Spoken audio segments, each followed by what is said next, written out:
La loi électorale, alors quelle perspective après les rejets des initiateurs? Rodrigue Ramazani, bienvenue.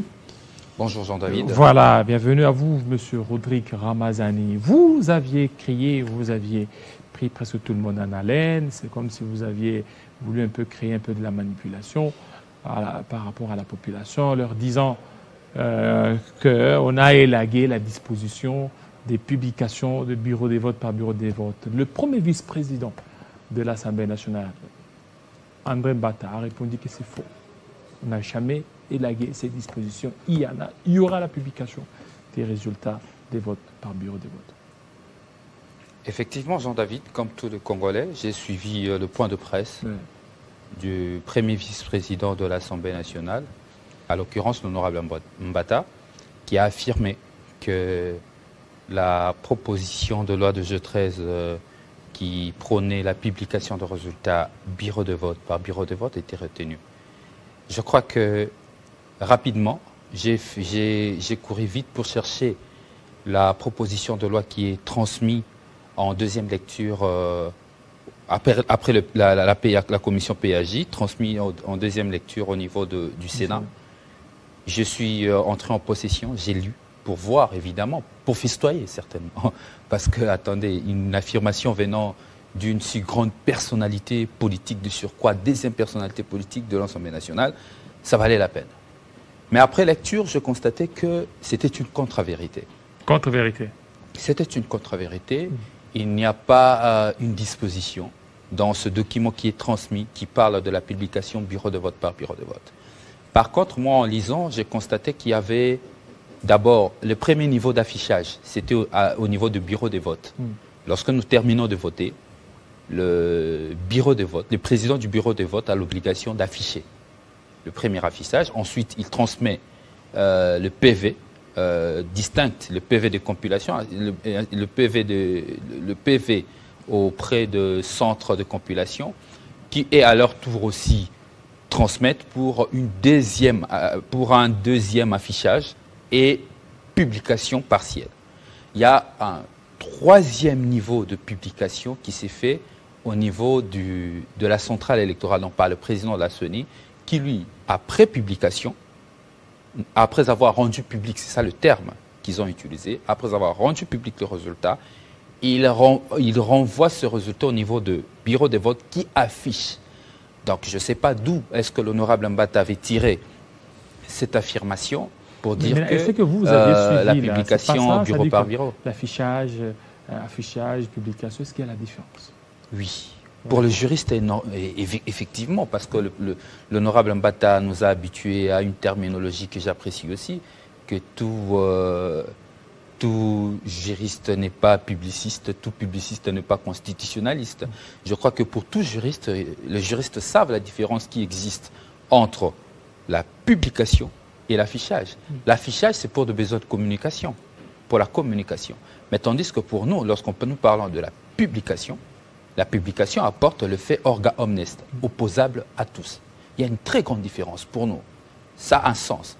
Lorsque le Jeu 13 dit que la publication de résultats doit se faire bureau de vote par bureau de vote, ça veut dire, après les opérations de vote dans un bureau, le président du bureau de vote publie les résultats. Il n'affiche pas. Parce que regardez l'exercice qui s'est fait, conformément à ce texte qui est transmis au Sénat, lorsqu'on renvoie les différents affichages, premier affichage au niveau du bureau, deuxième affichage et publication partielle au niveau de centre de compilation, troisième publication, c'est au niveau du président de la CENI, et les bureaux de vote sont tenus de publier les résultats que le président de la CENI a rendus publics. Ça veut dire, tout ce qu'ils ont fait avant tombe. C'est tout ce que nous ne voulons pas. Parce qu'en réalité, les centres de compilation qu'ils ont remis, en réalité, comme le disait mon prédécesseur, nous ne sommes pas loin, mais nous sommes dedans, dans l'organisation des élections de 2018. Nous sommes avec le centre de complication des résultats. Pas de compilation. Non, non, non. Il s'agit des centres de complication. Corneille Nanga nous a démontré, même ses prédécesseurs aussi, des centres de complication de résultats qui sont là pour tripatouiller les résultats, bidouiller les résultats, et conséquence, nous avançons vers des élections chaotiques. Donc, cette affirmation du président, du premier vice-président de l'Assemblée nationale, je ne sais pas d'où il les tire. Certainement qu'il a un autre texte qui lui avait lors de... Parce qu'il a même remis en question, il dit que ça ne vient pas des lycées Sanga. Est-ce que lui, en tant que juriste, il peut affirmer telle chose? Il dit oui, il a affirmé. Mais oui, il n'a pas tort que ce qu'il a dit ne pouvait pas venir de l'honorable Sanga au regard de sa pertinence. Non, la question de savoir, c'est sa manière de traiter les questions de l'État. La publication des résultats, c'est que ils auraient lagué cette disposition. Mais je l'affirme ici, oui, que cette disposition était laguée. La publication de résultats bureau de vote par bureau de vote. C'était lagué. On parle de l'affichage. Oui. L'affichage de résultats, c'est les présidents du bureau de vote qui affichent. Je parle du premier affichage, deuxième affichage et publication partielle, c'est au niveau de centre de compilation, troisième publication. Et je parle même de la terminologie de ce texte qui est transmis. On dit que le président de la CENI rend public les résultats. Et les résultats dont il a publié sont affichés au niveau de bureau de vote et de centre de compilation. Je crois que c'est que l'honorable Mbata a dit. Certainement, moi je suis très curieux d'attendre le document que lui il avait. Peut-être que c'est pas le document qu'on a transmis au niveau du Sénat, mais s'il s'agit de ce document, je crois que c'était une contre-vérité et rien de tel n'existe. Mais par contre, ce que le G13 proposait, c'est là où il y a la différence. Et il parle de l'affichage dans le texte. Nous parlons de la publication bureau de vote par bureau de vote. Tout s'est fait au centre de vote. Après les opérations de vote, il y a pour opération de vote, il y a publication de résultats partiels. Et cela s'est fait de manière échelonnée dans tous les bureaux. Et la compilation s'est faite au niveau du site internet de la CENI où toutes les parties prenantes, même les journalistes, auront la possibilité d'avoir la tendance et de publier des résultats provisoires, qui ne doit pas être en fait un pouvoir discrétionnaire du président de la CENI. Aujourd'hui, on en fait, au regard de texte, un pouvoir discrétionnaire du président de la CENI. Il n'y a aucune sanction. Il y a une fois que le président en fait, moi, je n'arrive pas à publier les résultats comme il se doit. Il n'y a pas de sanction. Moi, je suis estomaqué. Vous savez, cette réforme avait deux piliers nécessaires. D'abord, la garantie sur la traçabilité des résultats et aussi la transparence du processus électoral. Là, le premier point. Le deuxième point, c'était la moralisation de la vie publique. Au regard de tout ce qu'on a vécu lors des élections de 2018 où les parents favorisaient pratiquement leurs enfants, ainsi de suite. Et cette affaire des élections indirectes dans notre pays qui sont en réalité une bourse de valeur où le plus offrant gagne. Même les dispositions qui étaient censées harmoniser, laver la vie publique, bon, certainement que nous avons des élus qui ne se soucient pas trop de leur propre moralité.